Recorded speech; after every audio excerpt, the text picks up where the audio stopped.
October 1944, Lake Gulf. Thousands of feet over the Philippines' east central coast, two Grumman F6F Hellcats scream towards more than 4 dozen Japanese aircraft on the horizon. Below, the ships of two great sea powers slug it out in one of the Pacific Theater's most epic naval engagements. Behind the sticks are US Navy pilots Captain David McCampbell and Ensign Roy Rushing.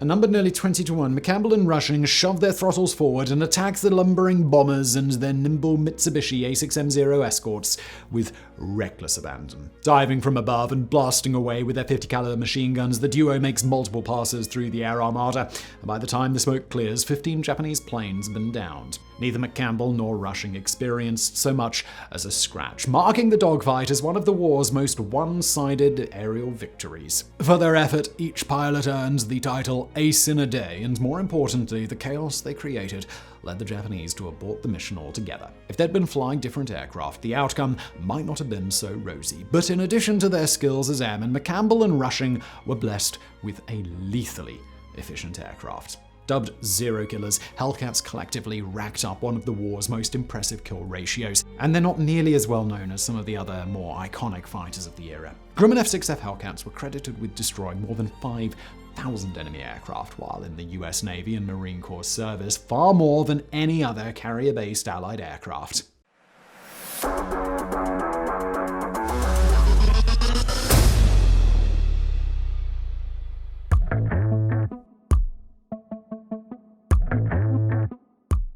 Though vaunted airplanes like the Me-109, Focke-Wulf, FW-190, Supermarine Spitfires, and P-51 Mustangs dominated the skies of Europe, most played limited to no role in the Pacific. Instead, aircraft like A6M Zeros and Vought F4U Corsairs battled fiercely for air superiority, but in many respects, Hellcats were superior to both. That said, they weren't the world's most aesthetically pleasing aircraft. In the unlikely event that a Hellcat was parked on the tarmac next to a Mustang or a Spitfire, the former would resemble a bathtub with a propeller rather than a tried and true dogfighter. Thanks to their hefty radial engines and high-set cockpits, Hellcats were what we might politely call portly. On the other hand, they had gobs of horsepower, packed a mean punch, and compared to the Corsairs they fought alongside, they offered pilots greater visibility and were much easier to land on windswept carrier decks. Since the late 1930s, Grumman designers have been working on a successor to the F4F Wildcat, and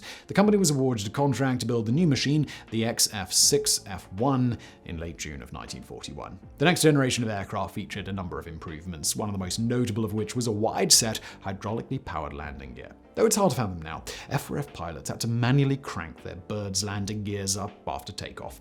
It was a particularly strenuous and tedious exercise under optimal conditions, let alone when enemy aircraft were nearby. F6Fs were originally slated for 1,700 horsepower, 14-cylinder Wright radial engines. And thanks to the company's patented stow wings that could be folded manually or hydraulically, they occupied less precious space both above and below the carrier's cramped decks. But though the contract for production had already been issued, Grumman designers continued to work with veteran pilots and representatives from the Navy's Bureau of Aeronautics, making additional changes that would propel the Hellcat to the status of the Pacific's most dominant and well-rounded fighter. Even as late as mid-1942, Kefler analysis revealed that Hellcats were mismatched against Zeros in a number of key areas. Hence, Navy brass requested that their cockpits be mounted even higher in the fuselages and that the engine cowlings get more of a downward slope, both of which gave the F6Fs unmatched visibility. In addition, with their slow stall speeds, the speed at which lift isn't sufficient to keep the plane in the air, of just 84 miles per hour, 135 kilometers an hour, Hellcats were relatively easy to land on carrier decks compared to Corsairs, which had to make their approaches at much higher speeds. It was also determined just before production ramped up that the original engine didn't provide enough power to counteract the plane's considerable heft. They were portly, remember. To remedy this power-to-weight problem, more powerful Pratt & Whitney R2800 double Wasp 18-cylinder radial engines producing more than 2,000 horsepower were added, the same power plants found in Corsairs and Republic P-47 Thunderbolts. Now with even more oomph, the first prototype flew in October of 1942, and less than a year later, the first production planes attained operational readiness.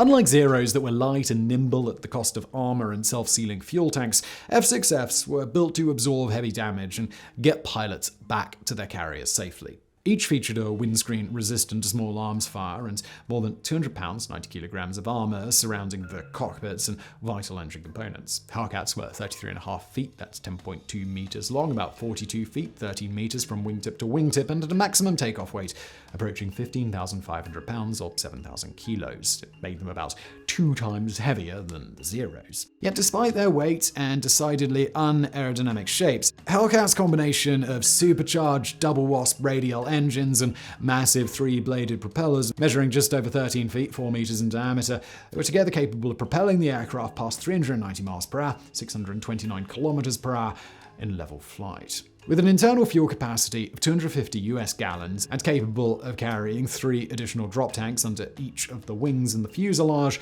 F6Fs had respectable ranges of approximately 1,000 miles, that's 1,600 kilometers, when fully loaded for combat. Though their external drop tanks were of the standard variety, Hellcats were equipped with self-sealing internal fuel tanks, which meant that unless they took a direct hit from 20 or 30mm cannon at relatively close range, the planes could generally go on flying without experiencing fires, explosions, or catastrophic fuel loss. Self-sealing fuel tanks were heavy and had limited capacity compared to traditional tanks, but both limitations were a small price to pay for increased survivability. Armament varied slightly from variant to variant, but most F6Fs had 6 50 caliber 12.7mm Browning machine guns with 400 rounds each, and on the hardpoints under their wings and fuselages, Hellcats could carry nearly 4,000 pounds, that's 1,800 kilograms of ordnance, including bombs, torpedoes, and high-velocity rockets for attacking ground and naval targets. Featuring bulbous radar pods mounted in fairings on the outer portion of their starboard wings and radar screens in the center of the main instrument panels to guide pilots to their targets, more than 200 dedicated night fighter variants were built as well. Also equipped with 2 20mm cannons, they claimed a number of resounding victories over large bomber formations in late 1943. A few stripped-down F6Fs were also fitted with camera equipment for reconnaissance missions.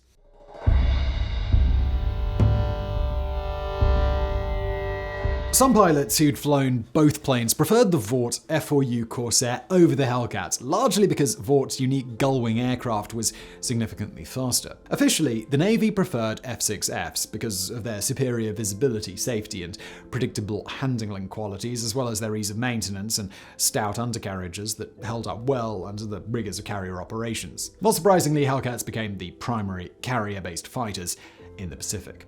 To unload its Corsairs, the Navy resorted to an old tactic to get rid of the equipment it didn't want. They unloaded them all on the Marine Corps. In this instance, however, it was perfectly okay with Marine aviators who generally favored Corsairs because they rarely, if ever, had to land on carrier decks, which meant that limited visibility and high stall speed weren't the issues that they were for their Navy counterparts. Hellcats first saw action against the Japanese the first day of September in 1943, when fighters from the USS Independence shot down a Kawanashi H-8K Emily flying boat. It goes without saying that flying boats named Emily are not particularly difficult targets for even run-of-the-mill fighters. But the following month, heavily outnumbered Navy Hellcats engaged nearly 50 Zeros over Tawara, of which 30 were downed with the loss of just 1 F6F. Then, the following month, near Rabaul, New Britain, mixed Corsair and Hellcat flights engaged in multi-day dogfights with Zeros, and again, they outclassed their adversaries by a margin of 10 or 12 to 1.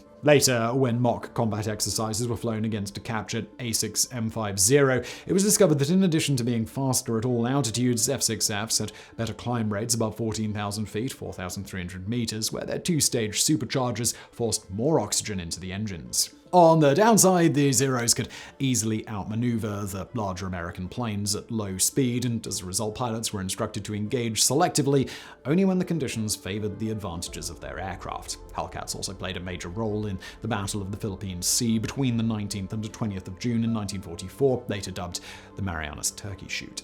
In another of the Pacific's most decisive battles, the Navy capitalized on its advanced radar to detect Japanese ships and aircraft far beyond visual range. Then, launching planes with enough time for them to gain precious altitude, and the ensuing melee of darting aircraft, droning engines, and cracking machine guns, American pilots downed more than 300 Japanese aircraft, with a loss of only 29 planes. By the war's end, F-6Fs had accounted for nearly 3/4 of all aerial victories in the Pacific.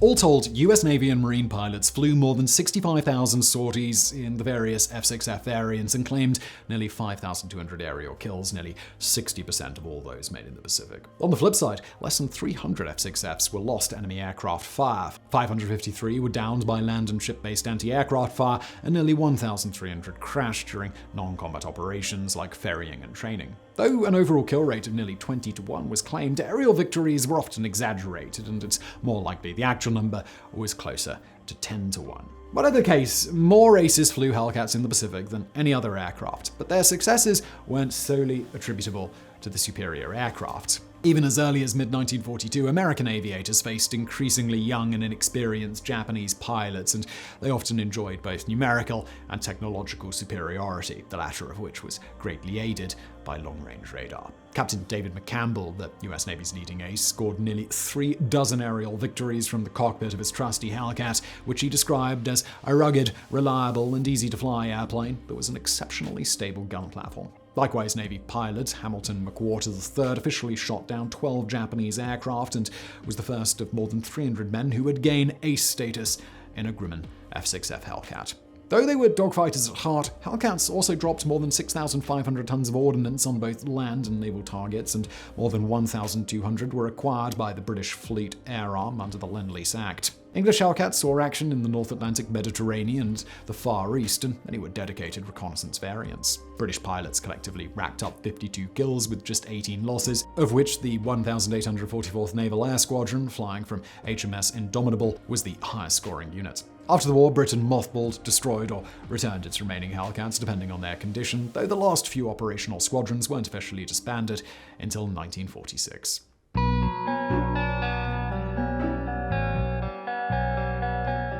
Grumman and its contractors produced more than 12,000 Hellcats in just 2 years, the last of which rolled off the assembly line just a month after Japan's unconditional surrender. The incredibly high production rate partially resulted from America's large and efficient manufacturing sector, but the plane benefited from a rock-solid original design, which meant that relatively few modifications had to be made along the way. The US Navy quickly began phasing its Hellcats out of frontline service just after VJ Day, but F-6Fs had the distinction of being the first aircraft flown by the Blue Angels in 1946. Other surviving aircraft were relegated to less glamorous duties as trainers, target tugs, and unmanned drones akin to guided missiles, while some night fighter variants remained in service until the early 1950s. Though the jet age had dawned, most Hellcats were replaced with radio-powered Grumman F8F Bearcats, which were very similar with the exception that they were smaller, lighter, more powerful, and faster.